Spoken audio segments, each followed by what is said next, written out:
All right, folks. Anyone out there prepping for those UPSC mains Oh, exams, yeah, big time. then buckle up because today we're diving into something you need to know. That's right. India's migration patterns. You know those pictures you always see Yeah. of those jam-packed train stations, people moving all across India? Yeah. Well, get this. What if those pictures are kind of outdated?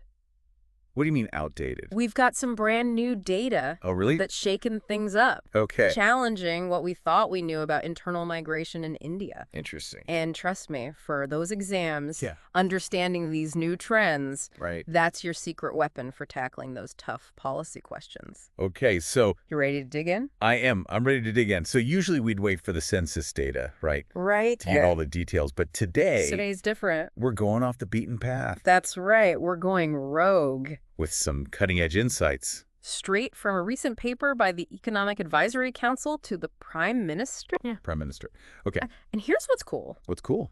They use some pretty unconventional sources. Unconventional, like what? Think about it. Railway ticket sales, mobile roaming patterns, Wow. even banking transactions. But get this, at the district level, Wow, okay, that's pretty impressive. to get a real-time snapshot Oh, wow. of what's happening with migration right now. Okay, so what did they find? Migration is slowing down big time. Really? Yeah, between 2011 and 2023, Okay. they found a significant slowdown. We're talking an 11.78% decrease Wow. in the number of migrants. Okay. And the migration rate itself Mhm. dropped from 37.64% Wow. all the way down to 28.88%. Fewer people are migrating. Now, I would think that's bad news. But here's the twist. Okay, what's the twist? This slowdown, it's actually a good thing. How is it a good thing? It's a sign that things are getting better all over India. Okay, explain that a little bit. Think about it.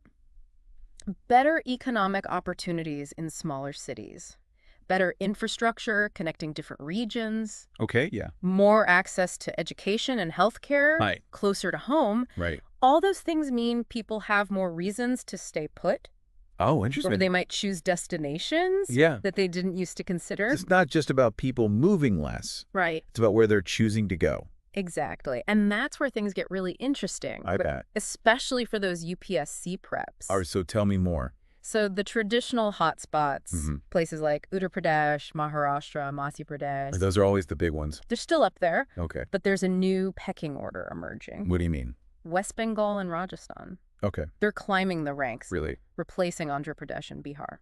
Interesting. So they used to be the top dogs. Exactly. What do you think this shift means? I think it shows us how economic development Okay. is changing migration.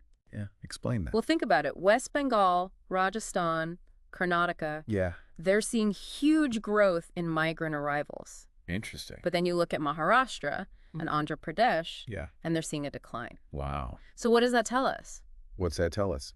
People are drawn to places Yeah. where the economy's booming, Okay. places with jobs, opportunities, a chance for a better life.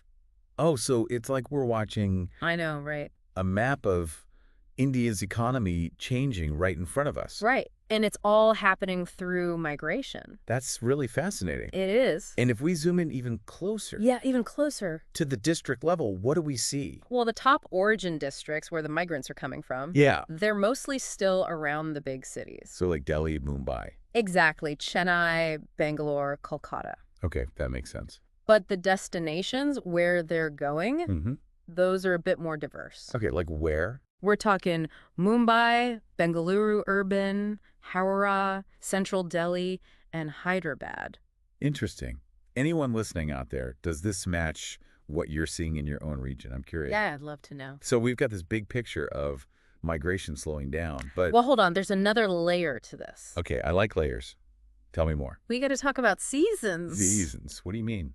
Migration isn't constant. Okay. It ebbs and flows with the time of year. Really? Yeah, the data shows that most migration happens between April and June. Okay. And then there's another bump between November and December. Okay, so why those specific months? It all ties back the agricultural cycle. Right. That's when those seasonal jobs pop up. Oh, that makes sense. But, and here's another twist. Another twist, I like it. After the pandemic, Yeah. even during those peak months, Yeah. there's been less movement. So fewer people are migrating even during those peak seasons. Exactly. It's like the pandemic might have sped up some changes Mm-hmm. that were already happening. What? Things like remote work, Yeah, okay. or maybe the economy is restructuring itself. Yeah, that makes sense. Yeah. So we can learn a lot from these trends, Tons. but it also shows us a big problem. What's that?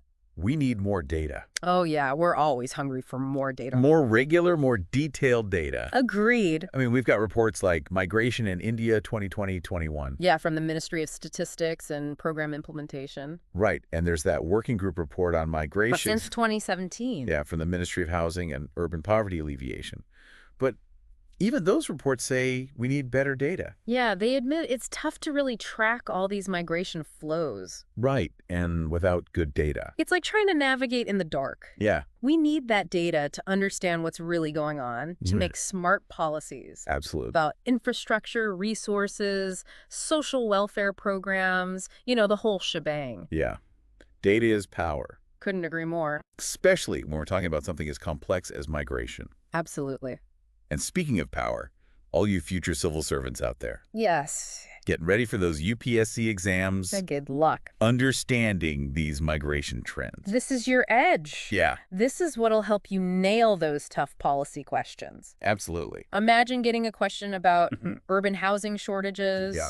or designing a new skill development program. Mm. You need to understand migration to answer those well. It's all connected. It is. That's what we're all about here on the Deep Dive, That's right. Connecting the dots. helping you understand the world better. And speaking of connecting the dots, Yeah.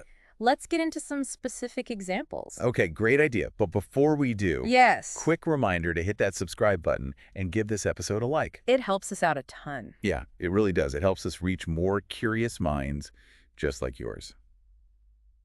All right, now back to those policy implications. Let's do it. Let's do it. Let's talk about the One Nation, One Ration Card scheme. Okay. It's a huge deal for migrant workers. How so? It lets them get subsidized food grains anywhere in the country. Oh, wow, that's a game changer. It is, but here's the thing. What's the thing? As migration patterns change, Right. we got to make sure those programs are still working. Oh, so like, are they reaching the right people? Exactly. Like take those new destination states. The ones we talked about. Yeah. Do they have the infrastructure? To support all those new people. Exactly. Can they handle all those new beneficiaries? So it's not just about creating a program. Right. You have to adapt it You got it. as things change.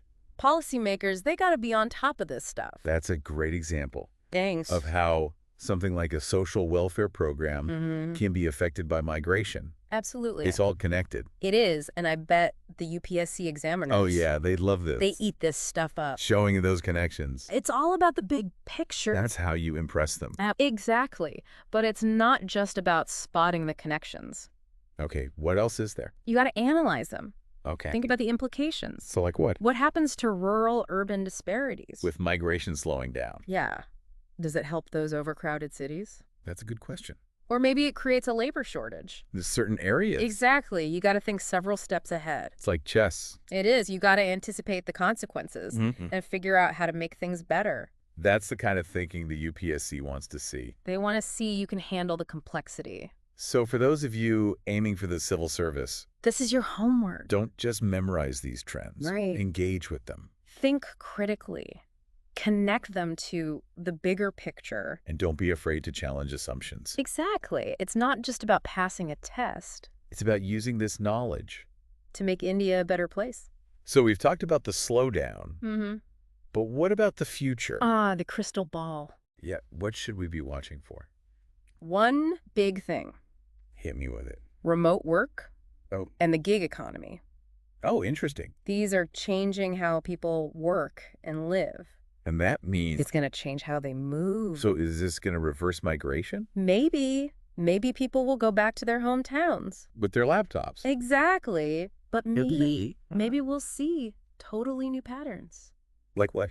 Digital nomads. Okay. People moving for flexible work. It's like a whole new world. It is. And that's what makes this topic so exciting. Yeah. It's always changing. Always keeping us on our toes. And there's always something new to learn. That's so true. So we got to stay curious Stay informed. and stay ahead of the game. And speaking of staying ahead of the game, I know what's coming. we've got a question for you. All right, so here's that question we promised. Yeah, the one to really make you think. How do you think remote work and the gig economy are going to change things? Yeah. for migration in India? In the future. It's the million-dollar question. Will we see people moving back home? Maybe. Or maybe totally new patterns will pop up, Who knows, but this is where you got to use those brains. especially for those UPSC exams. Don't just take our word for it. Right. Do your own research, look at the data, and decide for yourself. Yeah. What do you think is going to happen? It's a tough one. It is. No easy answers. But that's what makes it so interesting, right? Absolutely.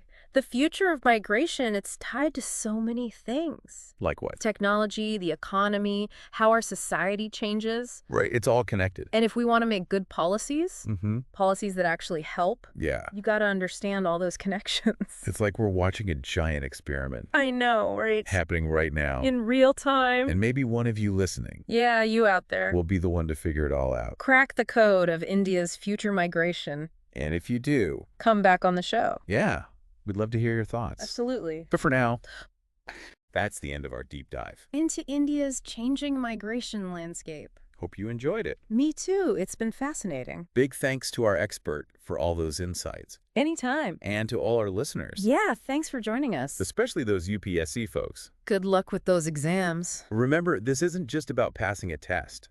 It's about understanding India Yeah, and using that knowledge to make things better. to build a better future. If you like what you heard, Hit that subscribe button. and give us a like. It helps other people find the show. Stay curious, keep learning, and we'll see you next time on The Deep Dive. See ya.